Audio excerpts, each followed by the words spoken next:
Ba't bang hilig mo limitahan ang sarili mo?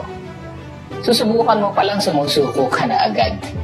Siguro nalilimitahan ka, iniisip mo, paano kaya ito? Baka hindi ko kaya. Baka mamaya hindi mag-work out. O paano natin malalaman kung hindi mo susubukan? Subukan mo. Try it. And perhaps you might find success in this endeavor. And you never really know. You would never truly know unless you try. Katulad ng ulam na pag hindi mo tinikman hanggang titig ka lang, paano mo malaman kung masarap o hindi ba?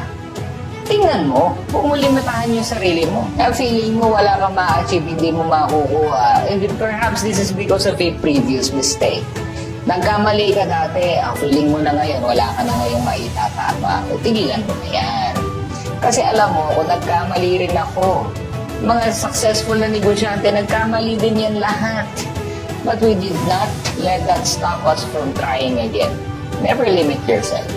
Kasi alam mo, ikaw lang naman na nagbibigay ng limitasyon. Tanggalin mo ang limitasyon na yan, then you become limitless. Tuloy-tuloy ang pag-angat mo. Kalimutan mo na yung mga previous failures mo.